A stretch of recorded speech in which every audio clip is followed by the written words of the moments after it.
you do not have the ability to forget music. Wouldn't matter what it is. You don't have to, you said people like it or don't like it. It doesn't matter whether they do or don't like the jingle. Once it's in their head, it's in their head. We've all had the experience of somebody walking through and humming a tune, whistling a tune, singing a tune, and that darn tune's in your head the rest of the day. Even if you don't like the song. Right. You know, could be a competitor's jingle for all that matter.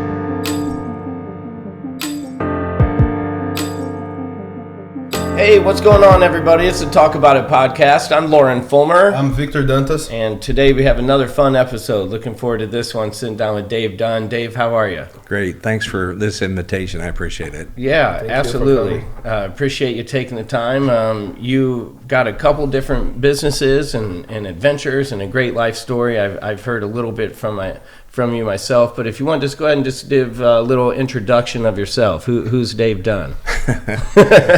Just a guy who stumbled along and things worked out for, really. Dropped out of high school when I was 16, kind of had an awkward family situation. You know, I was a pretty good student, pretty good athlete, but at the same time, I needed a better life than what I had. And so I dropped out of high school, and most people don't say that's your best first move. But in my case, it worked out fine. Went to work in an Autobody shop, learned a little bit about fixing cars. Wasn't even particularly good at it, didn't really like it all that much, but it was a job.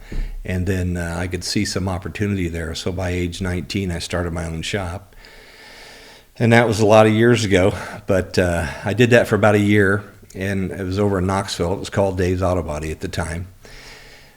There was a kind of a famous Lincoln Mercury dealership in Galesburg called Galesburg Lincoln Mercury that had a stellar reputation for a service. And they came knocking on my door after I was in business for about a year. So at about the age of 20, they offered me a job being a body shop manager, which was a terrific opportunity.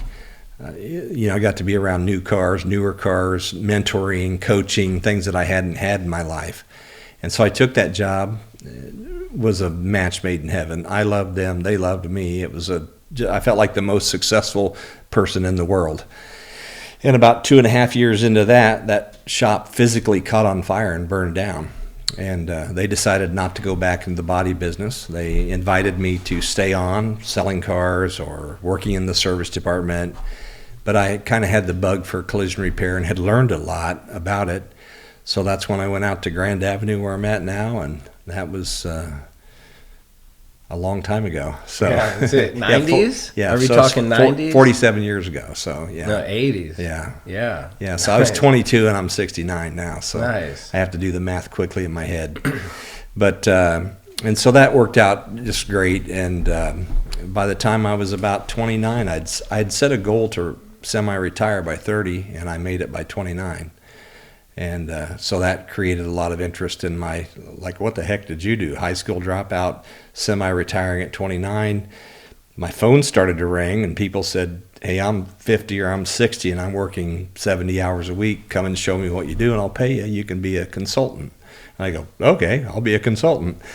So when I mentioned the part about stumbling along, that's kind of what it was. And that worked out great. I would do a consulting job, tell them what I knew, what worked for me, what didn't. They would tell their friends. And so I did that for about 10 years, in addition to owning the body shop, but not having to be there on a daily basis. And then I got the bright idea that maybe I could start a class or a school where people would come to me rather than me going to them as a consultant. So wrote a curriculum, invested a lot of money, started a thing called Master's School of Autobody Management. Our original location was in Santa Barbara, California. And that's kind of what I still do. That's kind of what I spend most of my time on, and that's going on about 30 years now, not quite 30 years. And so it's just been a real fun life, and I wish I could say I had this great plan, but not really. There's a book I read by a guy named Tom Peters a number of years ago called In Search of Excellence. And he quoted a guy from Harvard, a fellow named Dr. Theodore Levitt, Ted Levitt. And Ted said that action dictates philosophy more often than philosophy dictates action. So in other words, nobody sitting here in this room right now probably thought they'd be doing exactly what they're doing right now, 10 years ago, 20 years ago. So action kind of ended up, in my case, dictating the philosophy. What is some of the different things that you did in your auto body shop that the other owners of other auto bodies were not doing? Like you mentioned, some of them when you were 29, some of them were 55, 60 and didn't have the same success. What were some of the aspects that you think you did but some of other ones didn't do, or they teach the most? Yeah, so I'm not proclaiming that I had everything figured out at that age, but I did stumble into some good practices. One of the things was from my early work, so at 16 going to work in a body shop. Back then body shops were much smaller, they weren't very professional. We were kind of low on the ladder of success, I guess you could say, and I worked for a place that was really filthy, dirty, dark, dingy. They hired me, they were going to train me to be an auto body person, but really it was just practical jokes and just a nasty work environment. And so probably motivated by a negative experience, I knew I didn't want the people who worked for me to ever feel that way. Okay. And so when I started my own body shop, I really felt like I was a little more principle driven than anything else. So about that time I started sketching my thoughts about management philosophy, and that ended up being a book about 10 years later called Liquid Amalgam that I wrote that did really well. The liquid amalgam approach is kind of understanding what needs to be liquid or flexible or fluid in a management philosophy or an organization, but what also should not be flexible, something that should be what we call unchangeable or unchangeables, and those would be our principles. So I started just theorizing and visiting with people like, what when we make a decision, why does something work out? Why does something not work out? And we came down to the idea that when we would make sure that we embraced certain principles, things worked out and we tended to do well, and people that associated with us did well. So principles like honesty, telling the truth, not lying, cheating, and stealing. Our industry had and still has a horrible reputation that we've earned as an industry of not always telling the truth, not doing the customer right. And that goes also not just with the customer, but with our fellow workers, our employees, our associates. Excellence, accommodation, profitability, those are all things that I knew as principles, or as we call them, unchangeables, values that as long as we honor those things, we tend to do well. When we stray from those things, we tend to bump our head, stub our toe, and have to start over. So without sounding all crazy and philosophical, that really was the underpinning of every single thing I've done for my going on 50 years in business. One thing I've noticed, Dave, being in the shop, you got pictures of your staff. You got this right up in front for even customers to see, some numbers, and goals, and I mean, very just kind of transparent about things, right? I mean, that I've always thought if you're going to have a good business, you have to have your buy-in from your staff. Yeah. Otherwise, you're going to work yourself to death as an owner, But if you got people that are going to feel bought in and feel a part of this mission, you're going to draw the best work out of them, right? I mean, I agree with that. Yeah, I think before I knew what the word transparency was, I was sharing numbers and making sure that the staff. So the way I look at it is, it's all a little bit like a game. If you expect the players who are playing out there in the field in your game to do well, first of all, you have to describe what is good. What does good look like? And we can do that numerically. And then show them daily, not after the game is over, but while the game is going on, dynamically, how are we doing? So let's say we need to do at days $30,000 a day in business. That means day 2 we need to be at 60,000, and day 3 we need to be at 90,000, and so on. And we think that needs to be shared with the players in the game.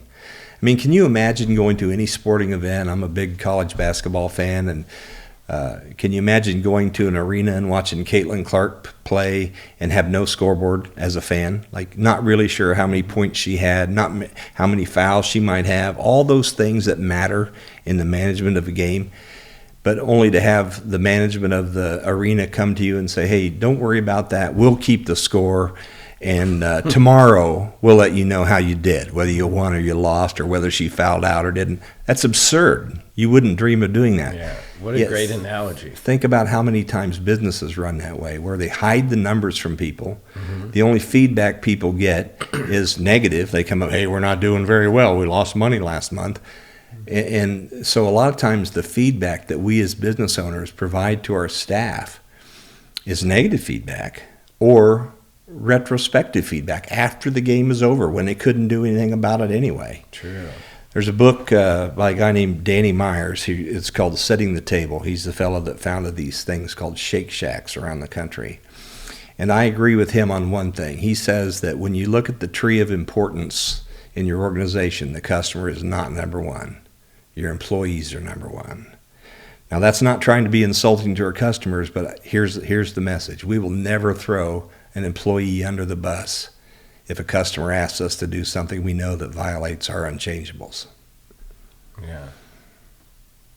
Yeah, and the thing that I've always loved about the transparency with your staff, and not even just for you in particular, but I always feel, I remember myself when I first started, in the workforce, you just think, man, the big dog here, the boss, is making a killing.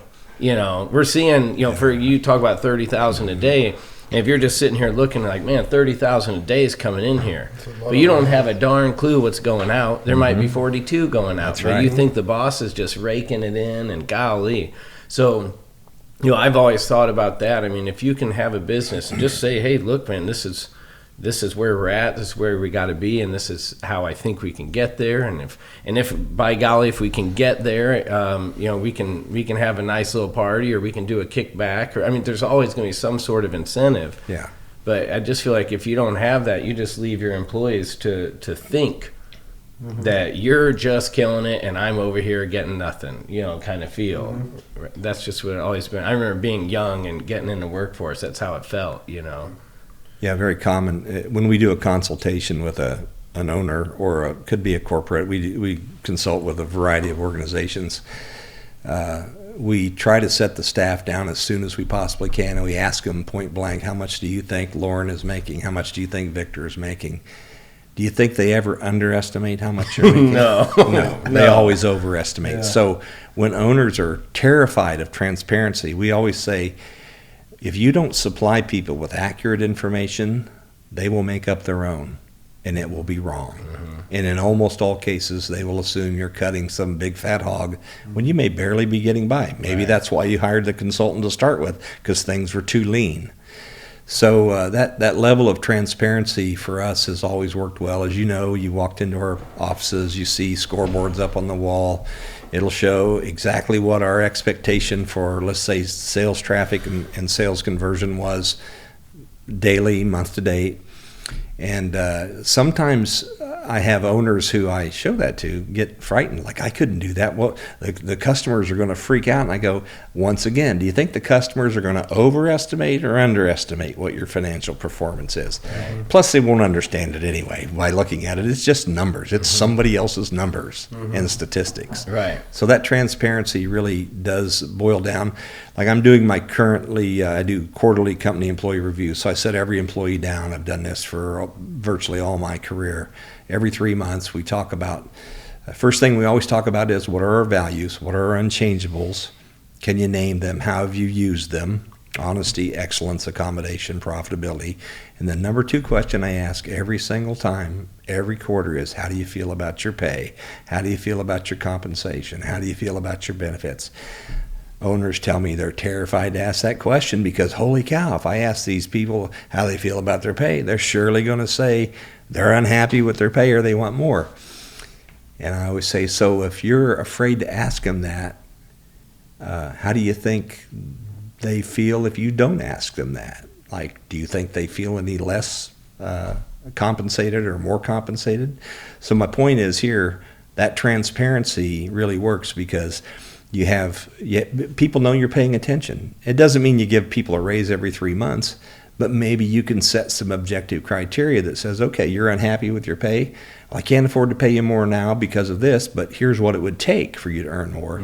So now all of a sudden, we're not just dealing with some subjective call where the boss is in a good mood, I'll hit him up for a raise. How about we reduce it to objective criteria that says, in order to earn more money, this is what needs to happen. People will relate fairness to standards like that rather than just the whim of the boss.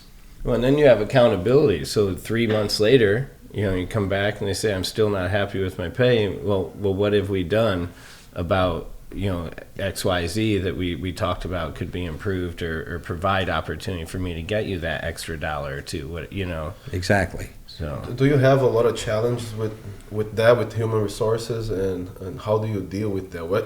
What is some of the most challenging things when it comes to Autobody and human resource for Autobody, to find new people, to find qualified people, to deal with people that maybe don't feel appreciated with how much they're getting paid? How do you deal with all of that? It's a lot of questions there. First is about let's go back to how do you get help, and is that a problem? Because if you read any trade magazine, and I mean any trade magazine, there's the constant meme that says you can't find good help. I don't agree with that. We recruit constantly. We recruit 365 days a year. I have in my pocket right now our recruiting cards. We hire character and we teach skills. We do not chase the skilled worker. We chase the person of good character. That's interesting. Because there's no skill that, a high school dropout figured it out. So there's no skill that we can't teach if we know how to do it ourselves. Character, on the other hand, is a little more difficult. I think sometimes, if you chase, let's say in our industry, you call them the prima donna. The person who is technically really good at what they do, but they're a miserable human being. They're not happy with themselves. They're not happy with their home lives. They're not a fun coworker. Why would you introduce that into your stream? It would be a little bit like taking a perfect package of seeds and you're going to go plant them somewhere so you can feed your family the food that comes from those seeds. But you've chosen to plant those seeds in a toxic waste dump. You wouldn't do that, would you? Because you would care too much about the outgrowth of that crop, and you would know that a toxic waste dump isn't a good place to grow that. So I submit that many of the environments that we ask people to work in are so toxic. That's where the frustration comes for the worker.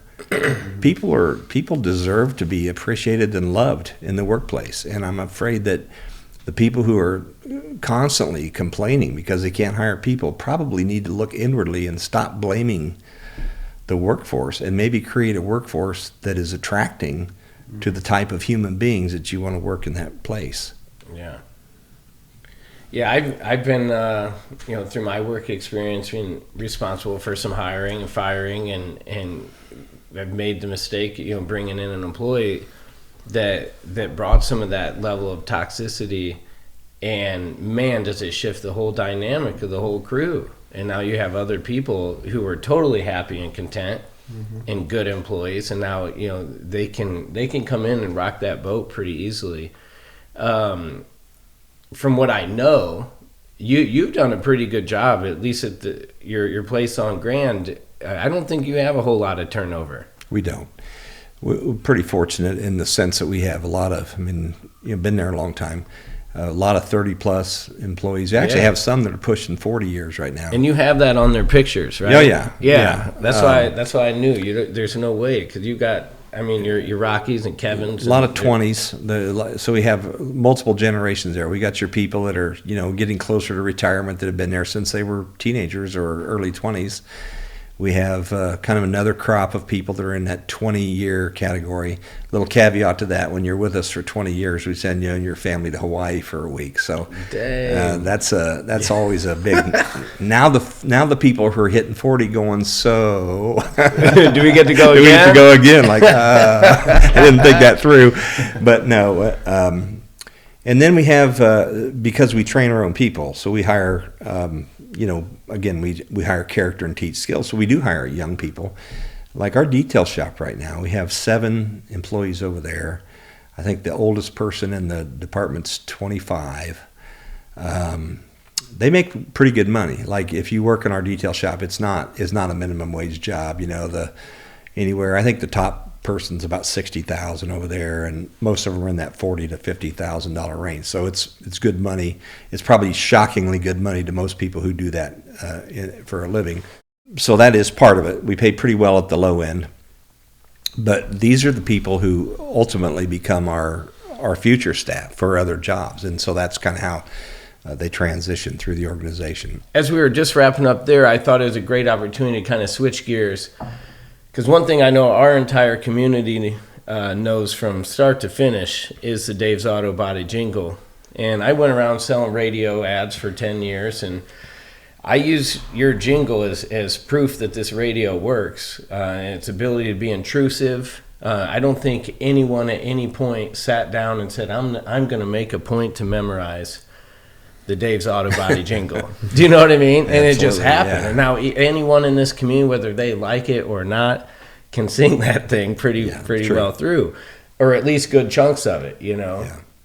How did that come into fruition, and what do you think led to it being so successful? Well, let's see. How did it come into fruition? I guess I actually had a jingle company call on me. It was a TV outfit out of the Quad Cities called, and they were pushing the idea of a jingle. And so I think they got more than they bargained for with me, because I said, okay, fine, we'll work on a jingle. We worked on that jingle a long time before I was happy with it. And I actually wrote the words to the jingle, and then, had it put to various genres and various types of music. I wanted something that would fit sort of on any radio station. So it would be fine on a country station. It'd be fine on a soft rock station. Be fine on a jazzy station. So that worked out well, and I think you get a little lucky with that. But I know you're familiar with a guy named Roy Williams, who wrote a book called The Wizard of Ads a number of years ago, and he has a Wizards Academy down in Texas where he teaches media people things about media. And one of the things I learned from him on building a brand was there's 3 very important keys: frequency, consistency, and anchoring. And moving on to the jingle, that represents the anchoring phase. And so things are anchored not cognitively, but emotionally. Music grabs the emotions. You do not have the ability to forget music. Wouldn't matter what it is. You don't have to, you said people like it or don't like it. It doesn't matter whether they do or don't like the jingle. Once it's in their head, it's in their head. We've all had the experience of somebody walking through and humming a tune, whistling a tune, singing a tune, and that darn tune's in your head the rest of the day. Even if you don't like the song. Right. Could be a competitor's jingle for all that matters. So I think that's probably one of the best things you can possibly do, is to create top-of-the-mind awareness through emotion, not through cognition. Companies like collision repair businesses we're need-based. Like, nobody wants to go to an auto body shop. Why would you? That means you've had an accident. You've had something that's expensive, embarrassing, inconvenient. So I could run all kinds of ads that talk about all the widgets and gadgets and the reasons why technically we're superior to anybody else, and I might as well just bark like a dog. In fact, it would be more effective to bark like a dog, because they would remember that. One of the reasons in a need-based business is because nobody anticipates a purchase from you. It's like, no, I'm not going to do that. That's for other people. Other people have accidents, not me. So any amount of cognition that you spew through any kind of advertisement is kind of wasted unless you just happen to hit the precise moment that they need you, and that's not very likely. Like in collision repair, it's once every 8 years. So once every 8 years, you might hit the magic point when you send a cognitive ad out there that somebody hears and like, oh, I just had a wreck. I'll go to that body shop. That's not how it works. So you create top-of-the-mind awareness by moving on to that sort of anchoring phase, where if they just get to know the jingle, it'll just naturally and organically become top of the mind. And again, people can't forget music. If I knew any of you well enough in this room, I bet I could turn on a song that would make you emotional, associated with something. It could be a happy event, a sad event, your first car, a death, a funeral. It would get you. And that's how music works, and affects all of us that way.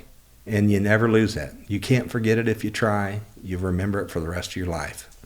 Yeah, and that's what I like I said, when I'm trying to get a business to start advertising with us.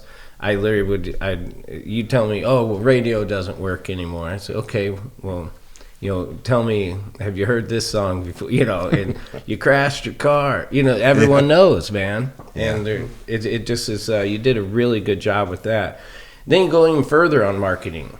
You got a palm tree that's kind of part of your staple. I was just talking to him about that. And then on top of that, you got some Gator Sauce. You got now the fire sauce. I mean, and they all have a tie. Yeah. And people will go, what in the heck am I? I'm here at a restaurant and I got this Dave's Autobody Gator Sauce. What the heck is Dave doing? Yeah. Impressions. Why don't you talk a little bit about that? Yeah, it's so at the break I was talking to Victor. I said anything I do has a marketing reason why I do it, and it's been that way for pretty much my whole professional life.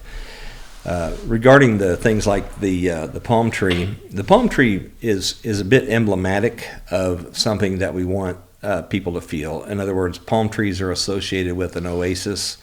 When people have had an accident, they're not in the best of moods. They're usually upset. There's a million things. This doesn't happen to them very often. Mm-hmm. So when they come to Dave's, we want them to feel like they're at an oasis where we make their problem go away. So that's one thing. The other part is there's a part of the brain called the Broca's, and there's a thing called Broca's shock. And that is that when people visually see something that doesn't fit, it tends to stick. So it shocks the Broca. It wouldn't if it were a palm tree in California, Florida, or Hawaii, but in Illinois, it does. Mm-hmm. And so you create that. There's a book by a guy named John Medina. It's called Brain Rules, and there's a specific chapter in there that I reference. It says vision trumps all senses. And what he does, he quotes a study. It's from Bordeaux, France. What's the first, when I say Bordeaux, France, what do you think of? Wine. Wine, okay, so you did. You grabbed that. Bordeaux University, where wine connoisseurs go to learn to specifically articulate properties of white wine, red wine, and other wines. And they did a study, and they've done this study now numerous times, and these are with experienced wine connoisseurs who have a specific vocabulary that relates to red wine or white wines. And they took white wine, put red dye in it, and 100% of the participants attributed red vocabulary to white wine. It was still white wine. It just had red dye in it. And even though they had these trained palates, the vision trumped all the other senses. And so back to, why does Dave's Autobody look like it does? When you drive down Grand Avenue, look at all the businesses that are on Grand Avenue, and a lot of them aren't particularly attractive. Dave's Autobody stands out. And the palm tree is one of those things where you create this thing called Broca shock. And you create one other thing. There's a guy named Seth Godin, a number of years ago, wrote a book called The Purple Cow. And he tells a story about if you're driving down the interstate and you see herds of cows, and they're all pretty much black and white around here, and you see black and white cows. If you saw a purple cow, what would you do? Would you stop your car? Would you take a picture? Would you Snapchat it to your friends? You would, wouldn't you? Yeah. Because it's unique and it's standing out and it's different. And so his theory with marketing was it's important for us to make sure that we create some purple cows in our business. So when you drive up to Dave's Autobody, not only is there a certain amount of Broca shock, it's a purple cow. And so it becomes memorable there. And so people will, and of course, if you see any of my marketing or anything I do social media-wise, there's usually a little icon of a palm tree I will associate with a message and so on, because I want to keep that alive. And so the palm tree is just integral into it. Mm-hmm. So back to your other question about things like Dave's Gator Sauce and so on, there's multiple reasons why you do something like that. And it's to create different levels of engagement. So the first thing that happens is, let's say there's Dave's Gator Sauce on the table and people see it. They don't have to like it, but it still made an impression because, again, it's a bit of a Broca shock. It's a bit of a purple cow. Like, why in the world would an auto body shop have hot sauce? And so that alone, because it doesn't fit, makes it memorable. If they like it, interestingly, there's only one place in the world you can get it. And guess where that is? Dave's Autobody. Yeah. And guess how much we charge for it? Nothing. It's free. We continue with the Broca-Shock. We continue with the Purple Cows. So I tell people, so we have, by the way, last year we gave away 5,000 bottles of Dave's Gator Sauce to let you know that some people apparently like it. You know, I'm delivering some down to Blandonsville here. Some guy's having some kind of a party and he needs 60 bottles of it to give to his friends. I don't know the backstory. I just know I'm personally going to deliver that down there. But so the idea of Dave's Gator Sauce isn't that we're in love with the sauce, because some do, some don't like it. It's not for everybody. But the effect on the brain and the effect on the marketing is important. And now we actually get some physical engagement for the thousands of people who walk in for no other reason except to get Dave's Gator Sauce. People that we would never see otherwise because they haven't had a wreck. See, we're only going to see them once every 8 years, and that's if we're lucky enough to have them come to us. But if I can get to know people under less stressful circumstances, there's an opportunity for us to develop a relationship with them outside of any transaction. So that's why we do these things like the various sauces. We have the detail for life. Yeah. But all those things are so important, and I think more important in your industry because of the fact which you hinted on earlier. You're not, they're coming to you only because they need it, right? And there's other places they can go. Right. But because you've done these other things through marketing and making sure you're staying front of mind, or the Broca-Shock and things like that, but they, you're not going to ever see, hey, wreck your car this month because we're doing 25% off. No, that's right. Right. It's just, so that's why I think it's so much more important that in this industry for you specifically, and there's other industries it'll apply to, I'm sure, but that you got your staff, taken care of, you got this great work environment, and then you got this good marketing strategy that's constantly, trying to stay at that front of mind awareness. Yeah, you've done a great job on that. I have to tip my cap on that. Well, thanks. Sure. It's worked out pretty well. We invented this thing called Detail for Life 25 years ago. That's kind of the same thing, where if you get your car fixed at our place and it's a minimal wreck, I think it's $3,500 now, which by the way is like a bumper. Right. We clean up your car 4 times a year for free for as long as you own it. People may feel like that's really, quite an investment, and it does cost us money. We do have to have staff there all the time for that, and it's not free to us. But how else do you build a relationship with people that you're going to see once every 8 years? So now, if I can get people to come back and redeem that Detail for Life routinely 1, 2, 3, 4 times a year, they walk into our facility, they get to know our employees, they feel more comfortable coming there. We all have our favorite places we go. Could be a bar, could be a restaurant, could be a barber, I think.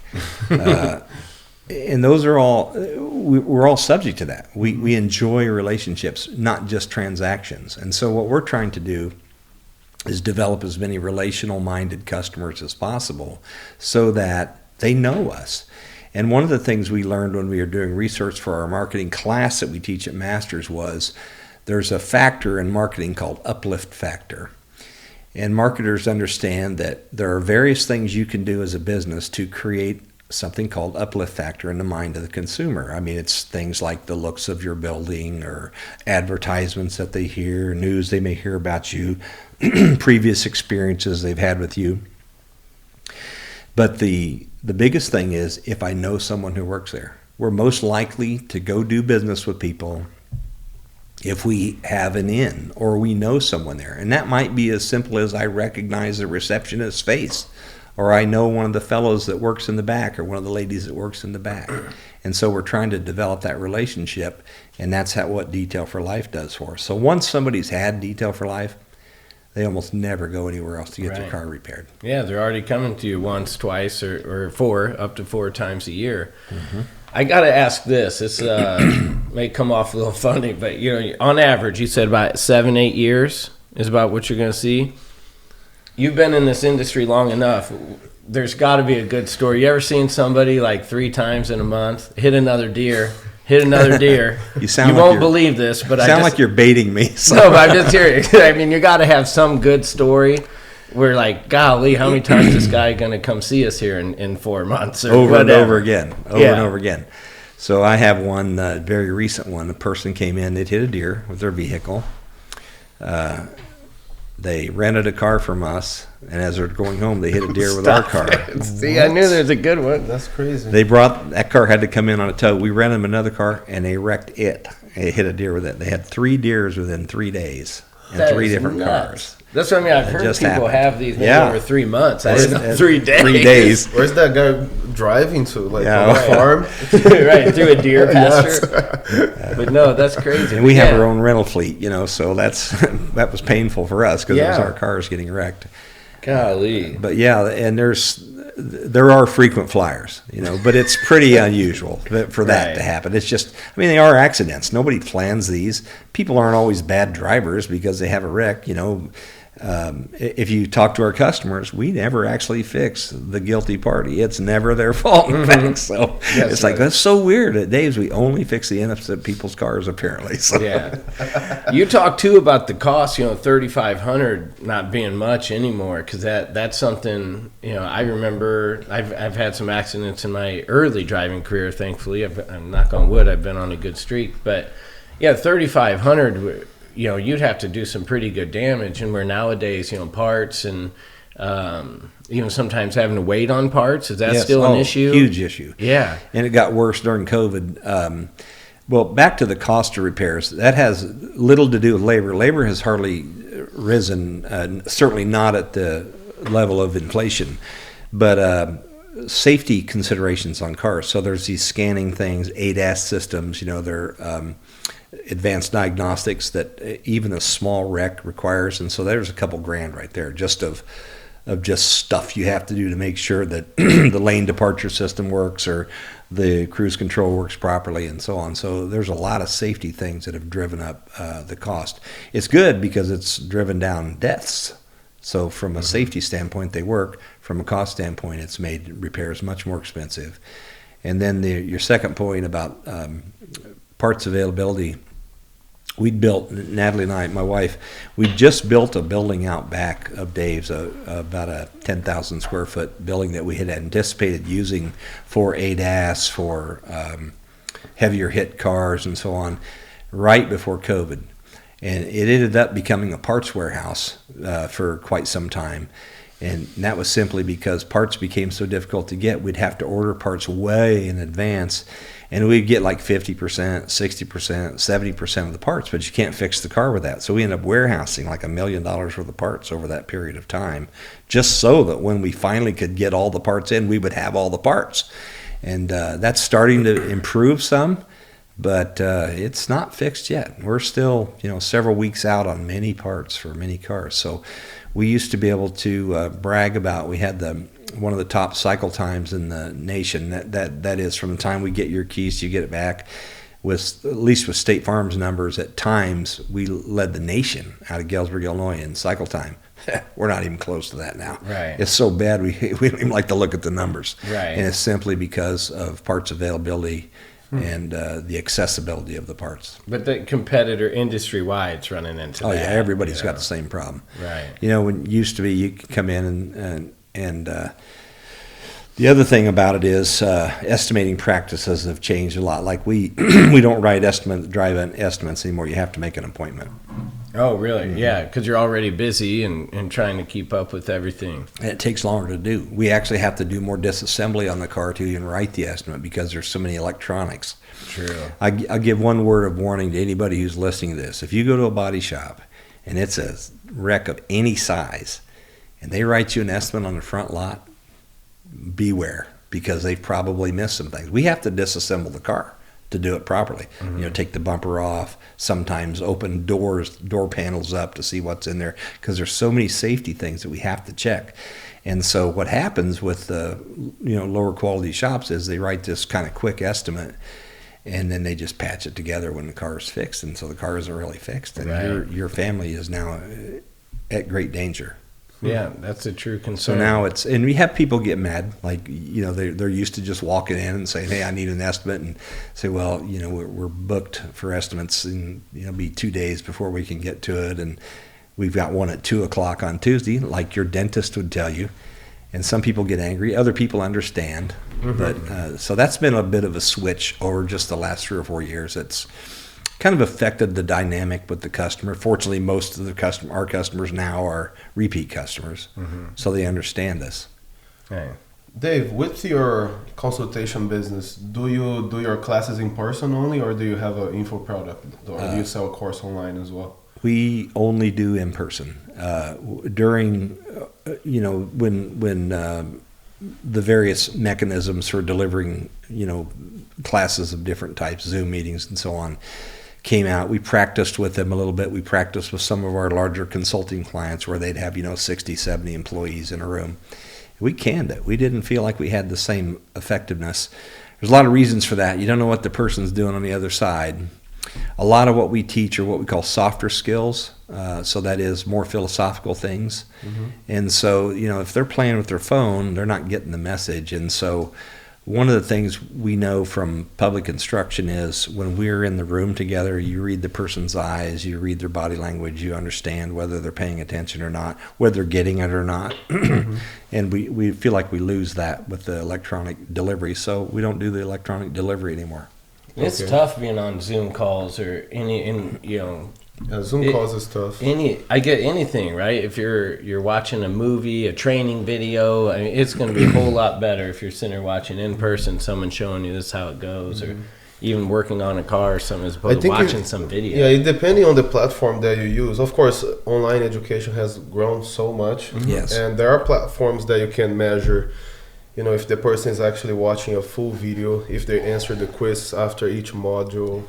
There are different ways to do that, but maybe some of the stuff that you teach, you would be maybe easier to show in person, or I'm just asking because, of course, if you have 30 business owners in your class, maybe if you had all those modules online in a way that they need to answer quizzes after each module, which we do that for a couple businesses, Right. You could have 7,000 people taking your course, Right. 10,000 people, but it was just a question because the online education is just growing so much, and there's some software that you can measure if people is actually paying attention or not, if they learned. Yeah, I'm aware of all that. We've explored all that. Keep in mind, there's a big difference when you're training, when you're doing education versus training. Training really relates to more specific things, technical things, and so on. Okay.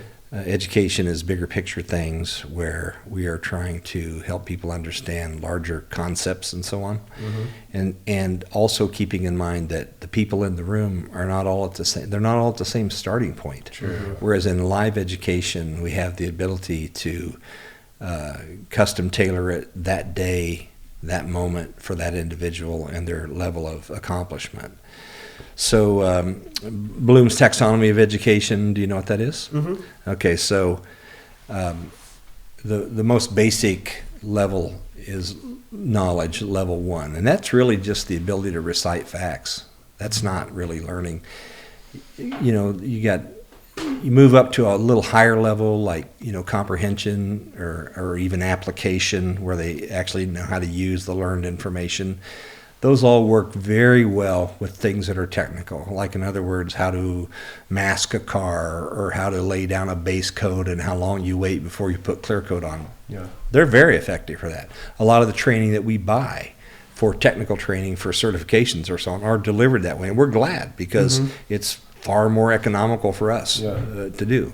So I'm not discounting the value of that. It's just that you have to make sure that we're talking about the curriculum itself will dictate the delivery method. Yeah, for sure. So, Dave, while we're on that topic, if anyone is listening, I'm sure it's, auto body shops, anyone else who may be listening, someone may be interested in that master's program that you have, how would they go about looking that up, getting hold of you, whatever? What's their avenue there? Just go to the website, masters-school.com. Masters-school.com. Yeah, masters-school.com, and there's a general class schedule and description of classes. About how many people have you ran through that since you started? Do you have any idea? We're not quite at 7,000 yet, but we're at the last full 1,000 was 6,000, and we think we're gonna, if we get our numbers right, we think we'll be at 7,000 within the next year. Dave. So, yeah, who knew when we started out that it would be this large? And it's kind of cool because we have second and third generations already coming to class too. So that's tells a lot. We have big companies too, like some of the most famous auto dealers in the world bring their whole staff to us, at a time, and it's pretty cool. So Galesburg benefits greatly, whether they know it or not, because we bring people in for a week at a time. They stay in local hotels, they eat in local restaurants, they spend money here, they shop. The other thing I appreciate about that is how many times we get all this positive feedback from our students who come from all over the world too. This isn't just from the Midwest. And they go on about what a great town Galesburg is and how remarkable our restaurants are and how cool our downtown is, things like that. Yeah. And then you get on local social media and you have people whining about, we don't have anything to do and we don't have any good restaurants. It's like, holy cow, failure to appreciate what many other people would love to have. I tell you what, there's some very good, there's a lot to that. And, a lot of people, I don't know if it's because they haven't had an opportunity to get out and maybe see how bad some other places are or what. But, I mean, we are very blessed for the community that we have, the people we have in the community, the businesses. And sure, I feel like restaurants always get a bad rap because you're like, man, I'm running out of options here, but there's more than enough options of all different types of food.